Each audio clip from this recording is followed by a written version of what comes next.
to Durham and to the talk for the Sociology and the Joint Honours Anthropology and Sociology programmes. My name's Kim, I'm an Associate Professor of Sociology and I am the Admissions Director for the department. I have particular responsibility for the Sociology programme, and my colleague Will is next door and today he's looking after Criminology. I just want to stress, please contact us at any time, right, in a couple of weeks, a couple of months, when you think of something that you want to clarify with us. Please do get in touch with us, and there is no such thing as a stupid question. You're making a massive decision about where to study, and we want to make sure that you feel fully supported in that. Even if you ultimately end up not choosing to do sociology at Durham, you should still be in touch with us so that you can absolutely clarify that decision. So today then, I'm going to be leading this talk. As I said, I'm an Associate Professor and I'm the Director of Admissions. Most students will come to know me in the second year of their degree if they take my module on Sociology of Health and Medicine. That's where I first sort of meet students. And then I have two third year modules, one on Sociology of Work and one on Sociology of Reproduction. So we'll meet students there as well if those are the modules that they take. We also have Will, who's not in the Teaching and Learning Centre, he's next door, looking after Criminology. He's an assistant professor. He's one of our directors of education, and the thing to note about Will is that he's been with us since basically forever. He did his undergraduate degree here, he then went on and did a master's, his PhD, a teaching fellowship, and now he's an assistant professor. So Will has seen things from kind of both sides. He's been a student here and he's been a member of staff here, but he's also been our director of education as well, with a kind of overview of the whole programme. So Will's a really, really useful person to chat to. And you can see here that Will kind of looks after the methods spine of our degree. So the methods teaching that runs through the whole of our programme is Will. So students will meet Will from day one, and Will stay with you throughout the whole degree, particularly through your methods focus.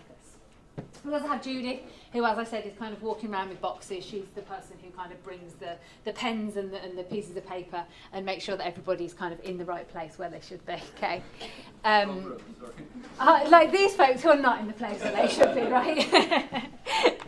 So Judy's kind of helps this thing to not happen. That happened to me once, and somebody genuinely sat through the whole thing, and they were sort of looking really confused at the end. I went over, sorry, UK, they got any questions? It turned out they were there for physics, and they thought it would be really rude to get up and leave, and I felt so bad for them. I was like, you should have just left, it's totally fine. So completely different degree that they'd come for. They got really interested in sociology, incidentally. I don't know if they ever came here, but anyway. So that's us, and we also have Lottie, who probably knows more than Will and I do about the important stuff that you're interested in, like the colleges and Durham in general. So, hi, I'm Lottie, I'm third year doing sociology. I'm from Trevanion College. A bit about me, I've just finished my dissertation a few weeks ago on digital health technology for type 1 diabetes and how that impacts people's, or my everyday life, and my interactions and my identity. If anybody has any questions about anything, I was part of the student society, which Kim will talk about later, but if anybody has any questions about that, or internships, I did an internship last summer as a research assistant in Canada at a university there. So yeah, excellent, thanks Lottie. So, as a kind of context really, for before we kind of get into the degree specifically, I wanted to just introduce you to our department. We're quite a broad and quite an interdisciplinary department. We offer undergraduate degrees in sociology and joint honours, anthropology and sociology, which we're obviously here to hear about, and criminology that's next door. And we also have an undergraduate degree programme in combined honours in social sciences. So and then we have postgraduate programmes as well, of course. So as an undergraduate kind of cohort and body, we're really interdisciplinary and really diverse. So what this means is that if you're in a seminar group, for example, with a group of 5 students, you might be the sociologist in the group, you might be sat with a criminologist, a joint honours anthropology and sociology student, someone doing combined honours, and perhaps a couple of people who come in from elsewhere, so maybe a philosopher that's taking a sociology module or a geographer or whatever it might be. So what this means then is that you're learning alongside people who are reading different material from you, who are coming at things from very different perspectives. and this leads to some really interesting and dynamic conversations in our student body, where we bring these different perspectives together. And because we kind of, try to foster this sort of interdisciplinarity, this kind of, dynamic kind of engagement and debate and conversation, we also try to make that conversation focused on a kind of outlooking sociology. So we do some really good and some really interesting sociological kind of research and teaching, and that's great, and it's interesting to talk to other sociologists about that. But what's perhaps more interesting is to go and talk to people outside of sociology, people who can do something with the sociology that we're producing to have an impact on the world. So generally most people in their sociological research will come to the conclusion that the world is an unfair and unequal and an unjust place. Generally that's the conclusion of most sociology. So then if you come to that conclusion, the question is, what do you do about that as a sociologist? Do you sit and go, oh, well, that's really interesting how unequal the world is, we've observed that. Or do you say, well, actually, do we want to do something about this? And if your conclusion is that you do want to do something about it, the next question is, how do you do something about it?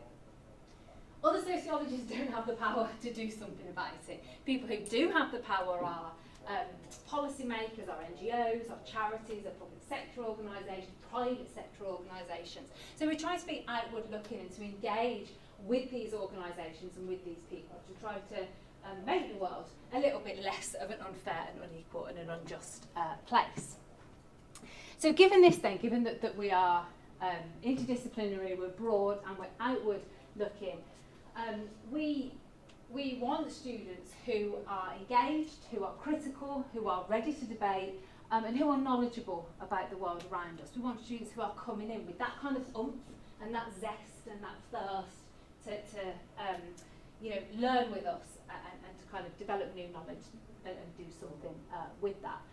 We also want students, I put this point about being knowledgeable about the world around us. I mean, fundamentally, sociology is interested in society, it's interested in how we as individuals interact with each other, within cultures, within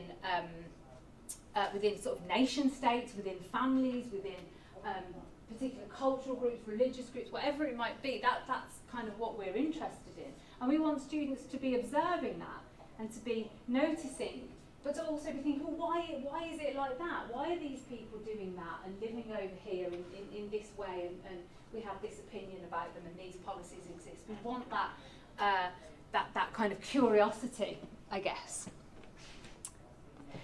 So in terms of our research then, the kind of areas of sociology that we're really known in as a sociology department are communities and social justice, health and social theory, which is the kind of research theme that I fit into, higher education, social inequality, violence and abuse, and criminal justice, social harm and inequalities. These are really the areas where most of our research is kind of clustered and where we're known both in the discipline of sociology and a little bit more widely in terms of the folks that we, the non-academic folks that we engage with. So we're mostly kind of producing research that map to one of these themes. And what you'll find is that the research that we're producing will appear on your reading lists when you join us. You'll see our names recommended, the books and the articles that you should read that we've written. For us, this isn't a kind of self-promotion activity.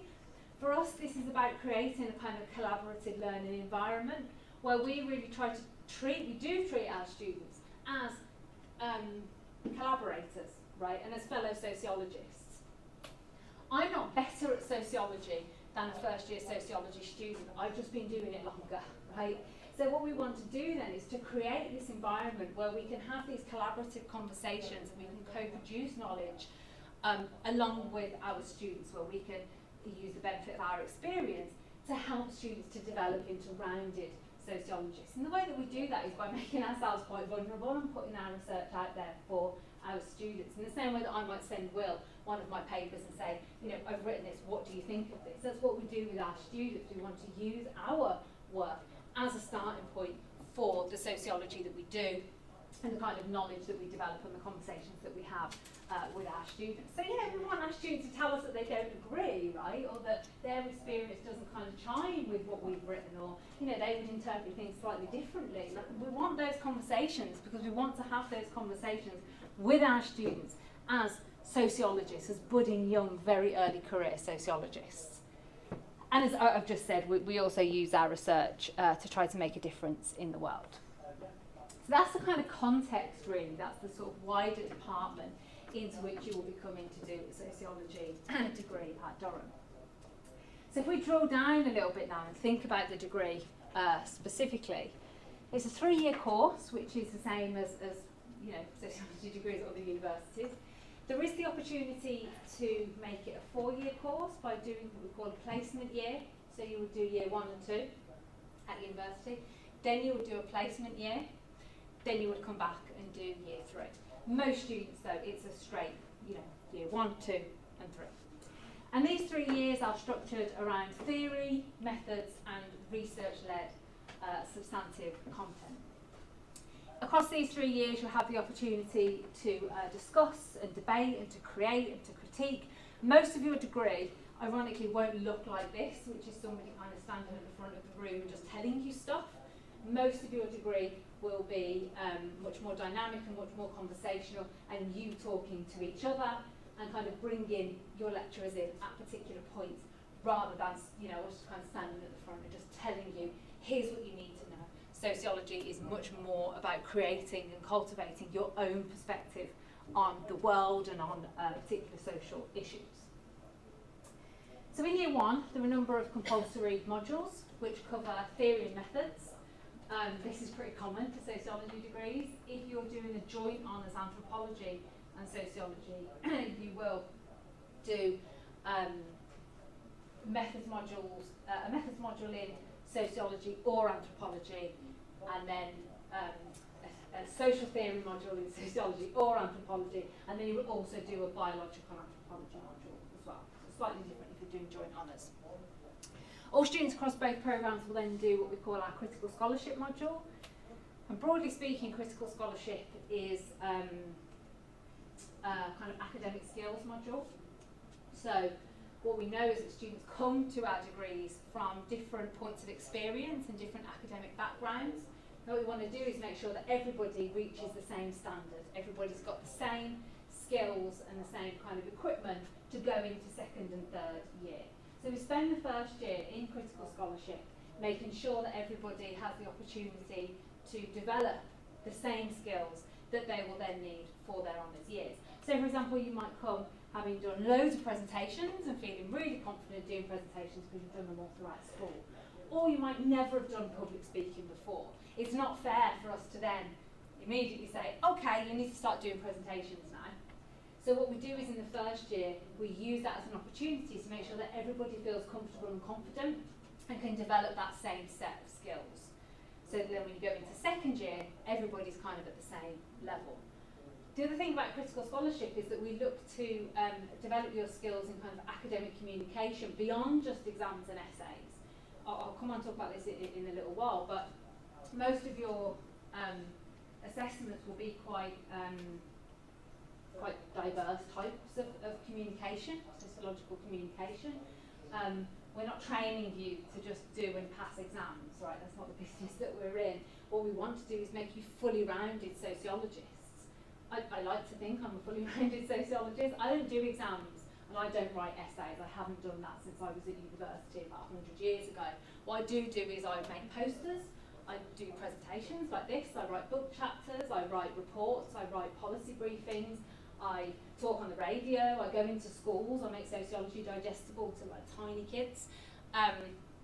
These are all ways of communicating sociology as a professional sociologist who gets paid to do sociology. So what we do in this critical scholarship module is introduce you to the wide variety of ways of communicating sociology and kind of start to train you in that variety of ways, which is helpful then for 2nd and 3rd year because a lot of your assessments will reflect that. But actually it's also very helpful for when you're looking for jobs as well, right? Jobs don't necessarily want you to just be able to go and do a 2-hour exam. They want you to have that much broader kind of range of skills. And then we also have our Societies in Transition module, which is where we basically say, well, you know, how does the world look today and why does it look like that? How did we kind of get to this point and what are the important things that we should be looking at as sociologists? as well as if you have the opportunity to take modules from the department or elsewhere as your optional choices. So in year 2, you will carry on with this core sort of compulsory strand of theory and methods. If you're on the joint honours course, you choose to do these core modules in either sociology or in anthropology. In methods, I think we do something slightly different here at Durham. We kind of get to term 2 and we say, you know, we've taught you everything we can about methods, right? Methods is a bit like riding a bike. You can kind of tell people how to do it, but at some point you need to just get on a bike and just kind of go down a hill to give it a try. And that's sort of what we do in second year methods. We get to the second term and say, okay, go out and do a research project now. Put everything that you've learned so far into action and go and do a research project. And I think that's quite unusual to get second years doing that. It's a group project, but bear with me. So you do the kind of design and the data collection in groups, but what you then do is the analysis and the write-up on your own. We've learnt the hard way that we need to negate some of the issues of group work there. And students are really imaginative actually in the research that they do for this second year module. What you can also do in year 2 is what we call kind of STEM modules. So if you remember that I said we have these 5 kind of areas of research strength, what you can do is specialise in your degree in one of those areas if you want to. So what you would do in second year is take one of the kind of foundational modules in this area, which would introduce you to some of the core kind of theory and core ideas in that area, ready as a primer in year 3 so that you could curate your module choices around that particular research area. So in year 2, for example, you might take Sociology of Health and Medicine, which is my module, which would then lead you into year 3 to take all kind of health related modules if you wanted to. You would then come out with a BA Sociology or a BA Joint Honours Anthropology and Sociology, but you could very convincingly argue to employers or postgraduate panels that you have a very particular specialism in medical sociology. Other research specialisms are available, obviously, I'm just biased. You don't have to do that though. A lot of students do just take a kind of pick and mix approach. They don't specialise, they just kind of choose everything from here. Both are equally valid, but if that's what you wanted to do, that kind of specialisation pathway is open to you. Then in year 3, the core part of year 3 is your dissertation, and we just heard a little bit about Lottie's dissertation. This is a 10,000 word piece of research, which is your research, an independent piece of research that you do on a topic that you choose in a way that you want to do it. You will have supervision, you'll be assigned a supervisor who will support you, but ultimately this is the crown and glory of your degree. So you let your imagination run wild. I've put some example dissertation topics up here. I mean, there are obviously many, many hundreds. These are just some which have passed my desk, come across my desk over the last few years. I mean, anything you could suggest that I would probably say that someone's done a dissertation in it. What I particularly wanted to flag was these top 3, which I was privileged to work on with students, and they were of such a good quality that we went on to publish them in some really top academic journals, particularly the Everyday Work of Hairdressers with one of my students, Una, that we got into a journal called Work, Employment and Society, which is a real top journal in the field. And the reason I wanted to flag these is because I think it attests to just how kind of passionate students are for the research that they do in year 3, which really translates into incredibly good quality work, such good quality work that it, we could even consider it as going into these really top journals. But yeah, you can see a whole diversity of topics. I mean, yeah, you can shout anything out, and there's probably been a dissertation on it come through our department. So throughout the 3 years then, you will have opportunities to take optional modules from within the department or from elsewhere around the university. I've just put up some examples of 3rd year optional modules that some of our students take. There are more than this that we offer in the department. This is just a kind of snapshot of what's available, just to give you a sense of the kind of diversity of areas that we're teaching in. Not all these will be available every year, obviously, but there's these. these are some of the more popular ones from around the university, from education, anthropology and geography. There are lots of others available from other departments. I haven't talked here about politics, I haven't talked about philosophy. So there are plenty of options for you. So in these modules then, we really pride ourselves on being excellent teachers, and we try to teach and assess in innovative and interesting ways. So we have lectures and seminars, which is a kind of standard setup. But we also do field trips, we have student-led sessions, we do student conferences, we have workshops, and we even have a module called Issues in Criminal Justice, where we take students into prison and students learn in prison. So what this is a group of, it's often called our Inside Out module. So we take a group of Durham students who are our outside students, and we take them into prison, and they learn alongside inside students who are incarcerated. And this runs over the course of a number of weeks. I think it's 5 weeks, yeah, 5 weeks. For 5 weeks, once a week, there'll be a half day where we have this kind of workshop where there's a circle situation with inside and outside students sitting in a room together discussing issues in criminal justice. That's the module title. So this might talk about things like addiction or poverty or homelessness. It might talk about, masculinities. It might talk about what's the point of prisons, right? Just these really fundamental questions. And the point really is to bring together students who are doing kind of book learning, more sort of like theoretical, coming at these issues from a more theoretical point of view, our Durham outside students, and putting them together with inside students for whom this is everyday life, who are living this experience, to have these kind of conversations. So we really do try to do very different teaching, including taking some of our students to prison and doing learning and teaching in prisons. So then to kind of reflect that, that diversity and that kind of difference of teaching methods, we also have a lot of different assessments, assessment kind of structures. So Lotte, I think you said you didn't have a single exam in your project? No, on the show. Yeah, so the vast majority of our assessments are not exam based. There are some modules that do exams, but not all. Even where we have kind of essays as the assessment method in modules, these essays can be quite different and quite, rather than just select a question from a list of questions, right? So they can be essays where students choose their own title. They can be reflective essays. We ask students to do wikis, to do posters, to give presentations. Because again, kind of going back to what I was saying earlier, these are all the ways that we communicate as sociologists. People who are paid to do sociology, we don't do exams, we don't do essays, we do posters and presentations and all sorts of stuff like this. So if our aim is to produce good sociologists, we need to assess you in the skills that sociologists need to be and to kind of do sociology. It also speaks to a kind of diversity of learning styles as well, right? And the fact that this kind of gives students the opportunity to choose modules where the assessments fit their skill set. So Lottie was saying earlier that she very specifically chose modules that didn't have exams as their assessment. And that's fine. That's, perfectly valid reason to choose the kind of set of modules that she did.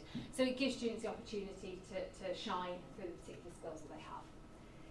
But I'm really conscious that it can be really intimidating to be like, you're going to come to Durham and you're going to produce posters that are going to be assessed, right? What I want to make clear is that you will always get formative support throughout that.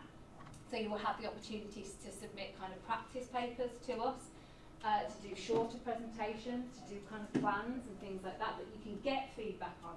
So then when you come to write the actual assessment, which counts on your transcript, you will have had preparation, you will have had support for that. We're not going to throw you in on day one and say, okay, next week we're doing 15-minute assessed presentations. That isn't how it happens at all. We coach you and we support you.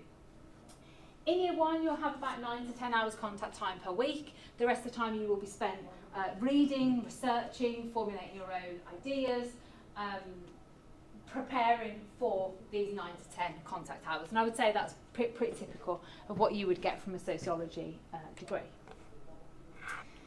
As well as taking sort of our students out into prisons, we also do every year what we call a Sociology in Action Day. which is where we take our staff and students out to somewhere that's very non-university. We take them completely outside of the university, and we open up a kind of day of sociology to the wider public as well. So we ask students to invite their housemates, their friends, their families. We invite members of the local community to come in and talk about sociology in action. So to get outside of the textbooks and outside of the theories, and to talk about the sociology that you're learning about in your course, but as it's happening, right, in a kind of dynamic way. So a number of years ago we went to Red Hills, which is down in Durham Town Centre, which is called the Pitman's Parliament. There's a big Victorian kind of debating chamber. Somebody from each of the kind of research themes stood in the chamber and did a provocation, right, based on that particular research theme. This was staff and students. And then opened that up for debate with everybody in that room, not just our undergraduate students, but members of the wider community as well. And then just before COVID, we had our Sociology in Action, which was really focused again on communication and how is it that we can communicate our sociology, communicate change and affect change through different and kind of creative methods. So we did something a little bit experimental, and we had a singer-songwriter, and we had kind of artists who supported us, and particularly with banner making. The northeast of England has a really rich tradition of banner making, rooted in the mining industry of the region. So we made kind of sociological banners. And we also had our singer-songwriter Nikki, who did interviews with staff and students, and through those interviews came up with a series of songs which kind of encapsulate the research that we do in the department.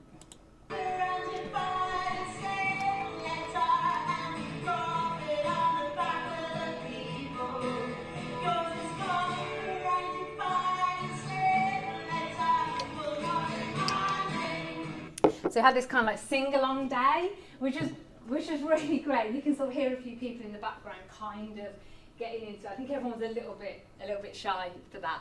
But it was all to the purpose of kind of experimenting, right, with communication and how we think about our sociology and communicate our sociology in a kind of dynamic and engaging way. There we go. So I want to kind of step out of the curriculum a little bit, if I can, and think more widely about the student experience. So in the department we have a number of kind of talks and seminars that we always really encourage students to come along to. Before COVID, students didn't, basically. No matter how much kind of encouragement we gave, they didn't come. What we've done is made those hybrid, and we're seeing a huge increase in the number of students who do come along to those sessions, because they can sit on Zoom, they can turn their cameras off, and it works. And what I see is that the students who come to those talks are different, right? In seminars, in workshops, they're kind of speaking a little bit differently, and they're thinking about sociology in a more kind of nuanced way. Because the people who come and give the seminars are talking about their cutting-edge research that they're doing like at the moment, rather than kind of stuff that they're publishing, which actually they did the research kind of 3 years before. So I really feel that the students that you regularly see at these seminars are learning kind of how to do sociology as a method, rather than kind of just absorbing kind of knowledge. So they're interesting seminars, but ultimately I think for students, I think they do have a kind of secondary benefit really in terms of how they're positioning their sociology. We also have a student society in the department which organises their own seminars and events and talks and nights out, and Lottie of course was part of that, so he was able to talk a little bit more about that. There are also opportunities for study abroad, which is where you would take an additional year between years 2 and 3 to study at a partner institution, either in Europe or a little bit more widely.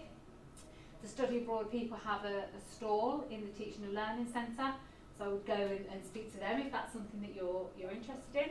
We also have opportunities for an intercalculated placement year, which is what I talked about earlier, which is where you would take an additional year to do a work placement between years 2 and 3. We've had some success with what are known as the Laidlaw scholarships. There are only 12 universities in the world that offer Laidlaw scholarships, and Durham is one of them. So they're very prestigious scholarships to get. They give students the opportunity to work on academic research in 2 summers between years 1 and 2 in years 2 and 3. And students are paid, I think about £3,500 for each summer that they work. In the first summer, students do kind of academic research with somebody from the department, and then in the second summer, students can choose either to carry on with that research or to do a kind of leadership focus project or task or whatever it might be. And we've had some really good success with the Laidlaw scholarships, and of course they're very valuable for students in terms of you know, their profile and their CV. We also have a first generation scholars group in the department, which is part of the wider first generation scholars network at the whole university. And the first generation group is for students who are the first in their families to go to university, who might need a little bit of extra support. It's a kind of peer mentoring group with students from across the undergraduate year groups, from postgraduates as well, and from members of staff. And are for students who are the first in their families to go to uni, so we're kind of negotiating this kind of big and complicated system and can't necessarily go to parents to ask for advice about that. So it's just giving that extra kind of layer of support. So, thinking about admissions and kind of getting in, our typical offer is AAB. We every year make a number of what we call contextual and merit and potential offers, which is where we have the capacity to make offers at a slightly lower grade tariff to students where there are clearly contextual factors contributing to why that student may not be at that kind of AAB level. What I should also say is that when we fast forward to exams, results day, we do also take a number of near miss students. So that's for students who have got an offer at this sort of level or not, and don't then quite make their offer. They don't quite make the grades that they were supposed to in their offer. We do take a number of near miss students per year. So the reason I'm saying this is because AAB looks huge, right? But if you're kind of hovering around this area, I would say an application is worth doing, right? Even if you're not necessarily at AAB at the moment. We take about 60 students per year across the two, so in total for sociology and joint honours anthropology and sociology, about 60 to 70 students per year, and we take a similar number on criminology as well. So the first year cohort is generally, you know, 120 to 130 students. So in terms of your personal statements then, we are really after getting a sense of you as a kind of dynamic and interested sociologist, right? So we want to know, for example, what particular area of sociology you're interested in and why, if you are. If you do have a particular interest. Let us know if you've read any kind of key books, right? These don't have to be, you know, hardcore kind of fat academic books. These can be more sort of popular type of books that have perhaps got you thinking in a sociological way about a particular social issue. Tell us about them. Tell us about why they piqued your sociological interest and imagination, and you know, what they're bringing to your sociology degree. Tell us if you're a member of any relevant groups or you have any relevant interests, but tell us what this brings to your degree. How has this piqued your sociological interest? How does this make you a better sociologist? What are you bringing from that experience to your degree at Durham? And the hint here really is, you know, don't tell us that you like reading books and socialising, because everybody likes to do that. Tell us something relevant and different and interesting about you. Make sure that all your statements are evidenced in some way. So if you're claiming that you are very good at communication, why should we believe you when you tell us that, right? Give us some evidence of that. Did you get like a top grade for a presentation that you did? Did you give a whole school assembly? Did you help out with your school's open evening? You know, do you go and, you know, whatever, right? Evidence it, tell us what you're good at, and then tell us how we can kind of believe that. And then finally, don't start your statement with a quote. Please don't do this. It's not only really, really pretentious, but also, you know, the personal statement only has a really small number of characters that you can use. Don't waste any of those characters, like, you know, using quotes from some dead, like, Greek philosopher from 3,000 years ago. Use those characters to tell us about you and your interests. I know that some schools do advise that you open with a quote. The advice at Durham is to override that and don't start with a quote. There is a stand in the Teaching and Learning Centre called Apply to Durham or Applying at Durham or something like that. Go to them, right? They are the people to talk to about personal statements. They really are the people in the know. So that's admissions. But now we're kind of fast forwarding 3 years to when you're graduating and when you're leaving Durham. Durham as a whole has excellent graduate employability rates. I'm sure I'm not kind of telling you anything that you don't already know. Durham has a very good name and is a very competitive, has a very kind of competitive name. Now, notwithstanding the fact that a number of companies are moving towards blind recruitment, those that aren't are still highly valuing Durham degrees in general. But a sociology degree at Durham, we also have very good employability rates. We send students off to all kinds of sectors. We have had students who go into the police force, to HR, marketing, management consultancy, civil service, and also a flag the Aldi management scheme. This is a really kind of corporate type of job. I think the starting salary is around about 50,000 with a company car. This is a really, really competitive graduate scheme that students get into, and they're competing with like business and economics type of graduates. So the fact that we can send our students to go and compete for these very lucrative kind of corporate jobs is something that we're very proud of. I would say any job you can shout out at me, we've probably had a sociology student that's gone into it. One of the criticisms that's levelled at sociology is it doesn't lead to anything. Like, you do medicine, you become a doctor, you do accountancy, you become an accountant, right? And sociology doesn't have that. And that's one of the criticisms often levelled at the degree. I actually think it's one of the good points of the degree, because you're not limiting yourself to a particular career. What you're getting from a sociology degree is a whole range of different employability skills that are very mobile and very transferable across different work sectors. So we have some parts of our degree where you will do really key sort of employability tasks. So for Inside Out, for example, the module where you go into prison, you have to write a letter of application to be accepted onto that module. A statement, I should say. It's a very particular type of activity, and so you have to write a CV, you have to write a statement, which is all what you'll be doing when you graduate, right? This is all good skills to kind of have and to practice. But even outside of those really specific activities, throughout the degree, as I said, you'll be doing presentations, you'll be doing group work, you'll be doing individual work, you'll be communicating in a variety of different ways, you'll be working to tight deadlines, longer deadlines, you'll be managing bigger projects. These are all things that employers really want to see, and these are all things that you will be getting from a sociology degree. The task for you is to recognise that you are getting these skills and to be able to talk about them in job applications. The other thing I should actually flag of when I'm saying about where students have gone on to, I had a student a number of years ago who went through and specialised in health and medicine with me, and at the end of her third year she said, you really opened up a different kind of way of thinking about health and medicine, which is interesting, but kind of like what's the point if doctors are still practising in very particular ways. And we had a discussion about it, and the next time she came to see me, it turns out that she'd applied to go all the way back, start her A-levels again, with the view to going on to medical school and becoming a doctor, right? That's only one student I've had that's gone on to sort of do medicine. It's not a traditional path, sociology to medicine, but when I say that sociology kind of opens you up to different worlds, that's one of the more sort of extreme examples. And of course, loads of them stay on and do postgraduate study with us. So these are some of our students that have gone on quite recently to do very different things.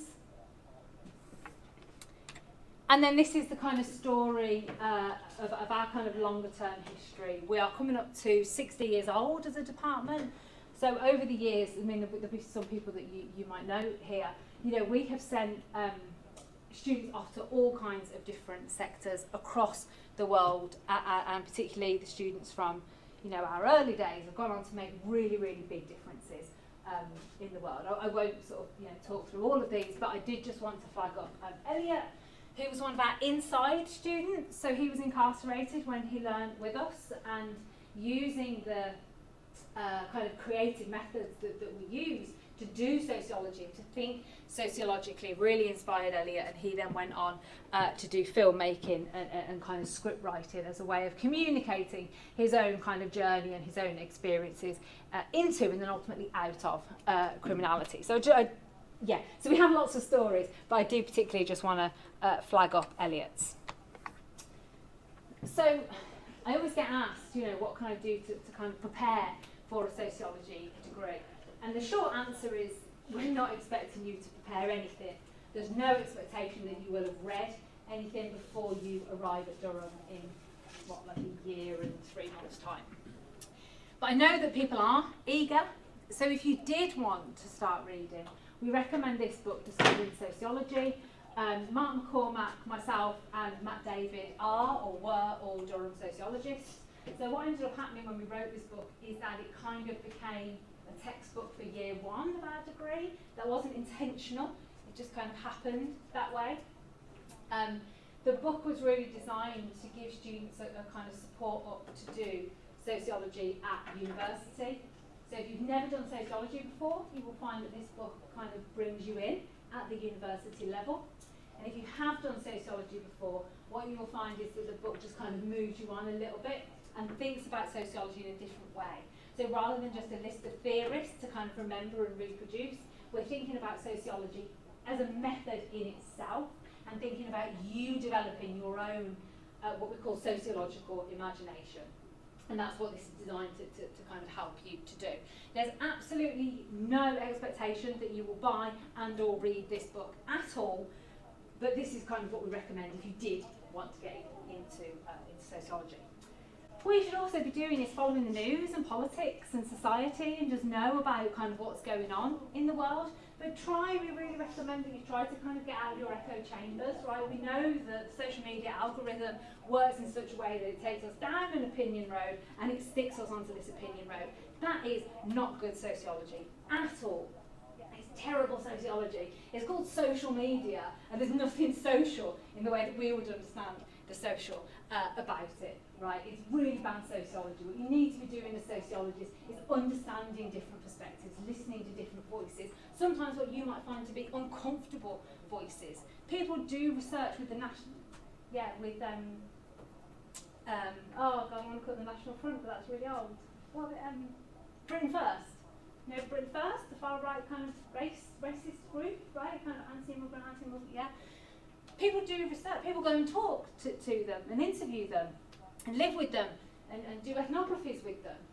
Like, of course you should listen to this perspective, right? Because we need to kind of understand these different views, to understand how the social world looks, how it does. There's no need to agree, right? You don't need to kind of form the same opinions, but you do need to get out of your echo chamber and understand the different views that are being brought together. That's what we do as sociologists, is we think, well, what are the kind of credible perspectives here, and how do we bring those together to make our own opinion and form our own perspective?